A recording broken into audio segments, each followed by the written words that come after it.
Good morning students. मैं doctor Harish Kumar, associate professor political science, SK government girls college Sikar. गत कक्षा में अपन ने अमेरिका की विदेश नीति के ऊपर चर्चा की थी, जिसमें हम लोगों ने जेराल्ड फोल्ड के काल की जो विदेश नीति है, जो अमेरिका के राष्ट्रपति थे, उनके बारे में चर्चा की थी, जिसमें अलग अलग पॉइंट्स के द्वारा हमने इसको समझने का प्रयास किया था।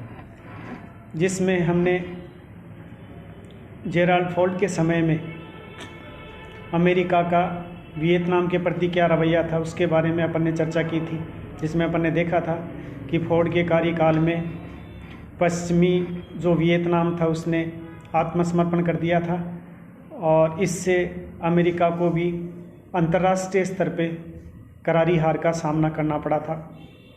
उसके बाद हमने देखा था कि पश्चिमी एशिया को लेकर जेराल्ड फोर्ड की जो विदेश नीति थी, और दक्षिणी एशिया में पाक के प्रति है जो उनकी नीति थी, अमेरिका ने दक्षिणी एशिया में पाक को यथावत रखा। जिस प्रकार उनसे पहले जो राष्ट्रपति थे उस समय जो विदेश नीति के लिए चीज़ें तय की गई थी उसको उन्होंने जारी रखा। इसके साथ साथ भारत के प्रति भी अमेरिका ने अपनी विदेश नीति में परिवर्तन किया। फरवरी 1975 में पाक को 10 वर्ष तक दी जाने वाली सहायता की पाबंदी को भी हटा दिया गया। तो इस प्रकार अमेरिका है वो पाकिस्तान को लेकर और ज़्यादा फ्लेक्सिबल हुआ।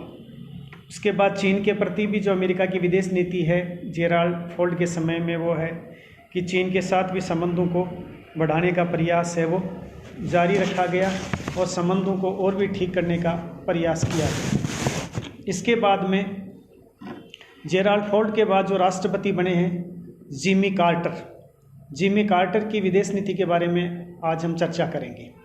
जेराल्ड फोल्ड के बाद 20 जनवरी 1977 को अमेरिका के राष्ट्रपति पद पर जिमी कार्टर ने शपथ ली थी।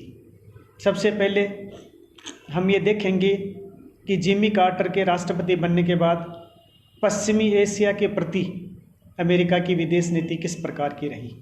जिमी कार्टर के काल में पश्चिमी एशिया की समस्या को हल करने के लिए एक समझौता किया गया था 1978 में, जिसको कैंप डेविड समझौते का नाम दिया गया था, जो कि जिमी कार्टर, सादात और बेगिन के बीच आयोजित हुआ था। और इस समझौते के माध्यम से पश्चिमी एशिया में शांति है वो स्थापित करने का है प्रयास किया गया था। तो इस तरह समय समय पर अमेरिका ने दूसरे देशों के साथ समझौते करके अपने संबंधों को सामान्य बनाने का प्रयास किया है। उसके बाद में हम देखेंगे कि दक्षिणी एशिया में भारत की जो यात्रा की है उस यात्रा के मायने थे, या उनको लेकर किस तरह दोनों देशों में संबंधों में शिथिलता आई। उसमें हम करेंगे चर्चा कि जिमी कार्टर अमेरिका के पहले राष्ट्रपति थे जिनकी दक्षिणी एशिया में स्थित भारत में जनवरी 1978 में यात्रा आयोजित हुई। इस काल में भारत के अंदर जनता पार्टी का केंद्र में शासन था, और इस यात्रा के दौरान निम्न पेशकश की गई।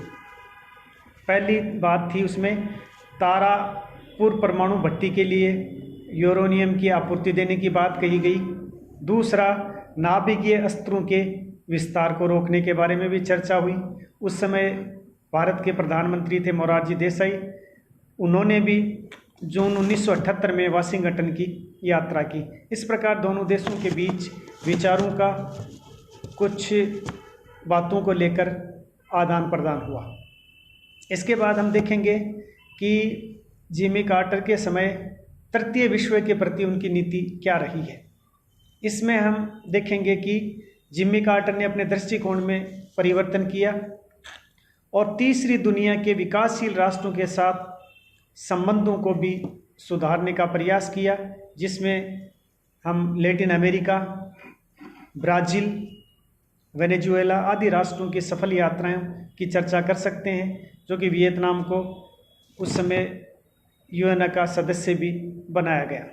उसके बाद हम अगली कड़ी के रूप में देखेंगे कि जिम्मी कार्टर के समय में चीन के प्रति अमेरिका का रवैया वो है क्या रहा है। कार्टर युग की विदेश नीति में चीन के प्रति नवीन जो समीकरण है उनकी पहल की गई है, जिसमें इन परिवर्तनों के उद्देश्यों से अमेरिका विदेश मंत्री साइरस वांस ने 22 से लेकर 27 अगस्त 1977 में पीकिंग की यात्रा की थी।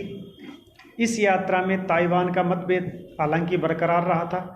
चीन के प्रति बदले दृष्टिकोण में हथियारों पर लगे प्रतिबंध को भी खोल दिया गया। इस प्रकार चीन को के साथ लेकर भी अमेरिका ने अपने संबंधों को सामान्य करने का है वो प्रयास किया। हालांकि ताइवान को लेकर दोनों देशों के अंदर जो मतभेद थे वो बरकरार रहे, फिर भी कुछ मुद्दों को लेकर दोनों राष्ट्रों के बीच संबंधों को है वो सामान्य करने का प्रयास किया गया। इसके बाद रूस के प्रति जो नीति है, क्योंकि अंतर्राष्ट्रीय स्तर पर सेकेंड वर्ल्ड वार के बाद अमेरिका और रूस दो सुपर पावर के रूप में उभर कर सामने आए थे, तो ये जाहिर सी बात थी कि दोनों राष्ट्रों के बीच अंतर्राष्ट्रीय स्तर पर बहुत सारे मामलों को लेकर तनाव की स्थिति बनी रहती थी और दोनों देशों का प्रयास भी ये रहता था कि वह विश्व के बाकी जो राष्ट्र स्वतंत्र हो रहे हैं धीरे धीरे उन राष्ट्रों को भी अपने साथ वो जोड़ने का प्रयास करें, ताकि अंतर्राष्ट्रीय स्तर पर है उनकी स्थिति है वो और मजबूत हो। तो इस दृष्टि से भी रूस के प्रति जो अमेरिका की नीति जिम्मी कार्टर के काल में रही है उसके ऊपर हमारे लिए चर्चा करना बहुत ही महत्वपूर्ण है। जिम्मी कार्टर की नीति उतार चढ़ाव की नीति रही है। इनके कार्यकाल में सामरिक शस्त्र परिसीमन संधि जो कि 1979 में आयोजित हुई थी, रूस के साथ इसको संपन्न किया गया था। ये संधि होने से रूस और अमेरिका में काफ़ी नज़दीकी आई। जो सामरिक शस्त्र परिसीमन संधि थी 1979 की, उस संधि के कारण दोनों राष्ट्रों को एक दूसरे के साथ, एक दूसरे के नज़दीक, एक दूसरे के ऊपर विश्वास करने का काफ़ी अवसर मिला और इसको उन्होंने सफल बनाने का है वो प्रयास भी किया। दिसंबर 1979 में अफ़गानिस्तान में रूसी सेनाओं की उपस्थिति होने से रूस अमेरिका के बीच ज़रूर बाद में तनाव आ गया था, क्योंकि 1979 में रूसी सेनाएं जब अफ़गानिस्तान के अंदर आई तो इसको अमेरिका ने अपने हितों को जोड़कर उन चीज़ों को देखा।